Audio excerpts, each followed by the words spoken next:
There can be a substance on your leaf that looks like dew or sap or sticky stuff that on the leaf, on the pseudobulb. It shouldn't really be there because it's not water. I mean, if you rub your finger on it, it's kind of gooey and what is that? Oh, in this video, I'm going to give you 3 reasons that sticky sap or dew or honeydew is there, if it's okay to actually leave it there. The first reason is the one that is least concerning because it just means your orchid is happy. And that is one of the names of this sap. It can be called honeydew, happy sap, orchid nectar, or orchid sap. All these are just the common names of the same substance. The orchid actually is very hydrated, it's full of nutrients, and it just produces this sap. This sap is more likely to occur during certain times of the year, and that is when the orchid is producing either new pseudobulbs or a flower spike, or the bud is already in formation and it's about to open up into that beautiful blossom. Now, why is this happening? Think back to what the orchid is going through.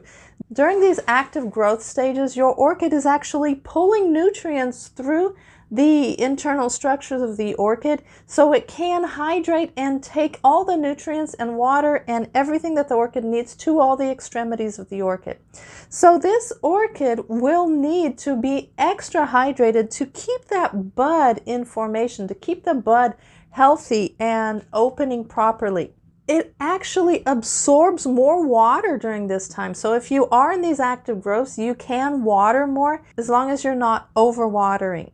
Another thing to note is that sometimes these nutrients and this water do get a bit excessive, and it's just the orchid getting rid of the extra nutrients and extra water in a natural way. It's a happy orchid that's just doing fine, and if it's got excess to give away, just let it do its thing. When it is this situation, you will probably notice the extra sap or honeydew form right by the bud, or you'll notice it form by the pedicule, which is where the blossom reaches the branch, so about right there. Or you'll notice on the peduncle, which is the thicker branch that attaches all these orchids to the flower spike. If the sap is excessive and it's dripping down the spike and it's oozing out all over the place, you will need to wipe that off because it will remain in contact with the flower spike and weaken the plant cells in that area. So if your sap is excessive, as in dripping, and it's staying there a long time, you do need to wipe that off just to prevent other problems from occurring. One other problem also is when this sap drips from the bud onto the orchid leaf. Now, from the orchid leaf, and if it's a Phalaenopsis orchid leaf, it will be hydro-repellent to some extent. So that just means that the leaves are made so where you pour water on them, they just roll off. Now, the sap is thicker, so it's not going to roll that naturally, and it's just going to stay there. Now, when it stays in contact, and it's the same problem with the orchid spike, but to a more severe level. This honeydew and honey sap, which sits on top the orchid leaf, on a Phalaenopsis orchid, most of the gas exchange happens on the bottom side of the leaf. But that doesn't mean that it doesn't occur on the top side too. So when this happens, when the orchid sap drops from the blossom onto the leaf, then it stays there. It closes that stomata and no gas exchanges is occurring. So if it wants to get rid of this gas that it doesn't want and it can't, these gas levels turn toxic inside the orchid because they just build up and build up and build up.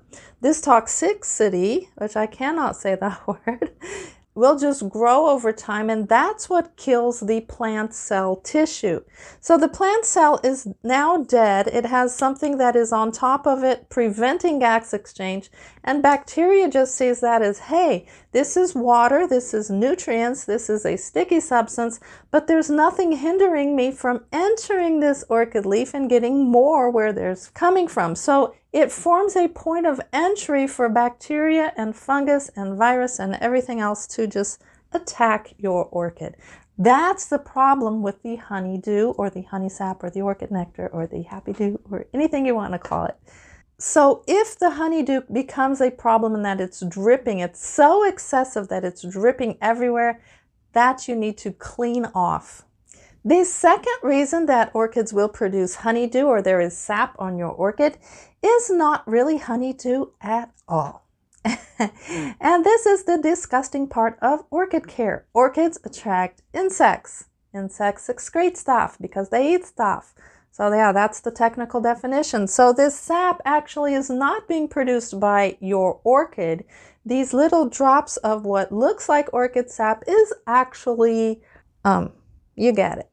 So orchids can fight off bacteria to some extent by themselves. They do not stand a chance against insects. Now these insects will come to the leaf and they'll chew on the leaf and they'll leave behind this trail of sap. What you think might be happy, your orchid might be under an insect infestation.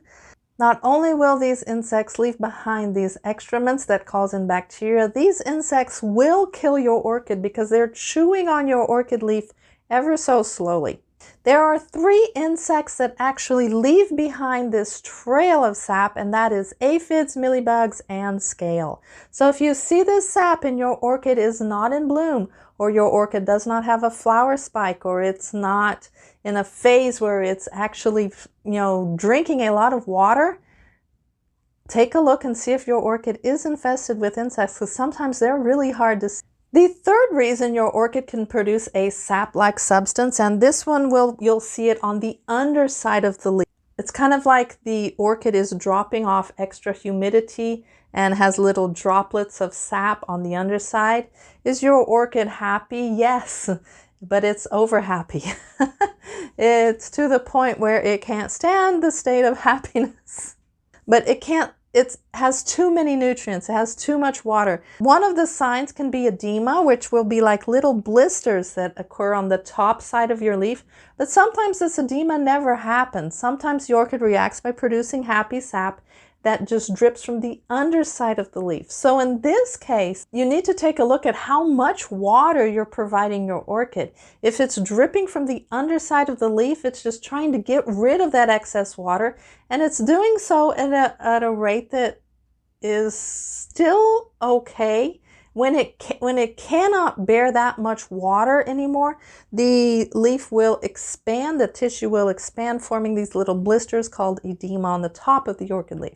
Now, sometimes they go hand in hand depending on how much water you're giving. Sometimes they do not. So look at those 3 places of where this honey sap is being produced, and if it is a problem or if it isn't a problem. The difference between the sap left behind by insects and little creepy crawlers and critters is that this sap, besides it not being actually sap, is low in sugar content. Now, the sap that drips from the underside of the leaves, that is extremely high in sugar, and sugar will attract ants. Yeah, yippity-doo-dah.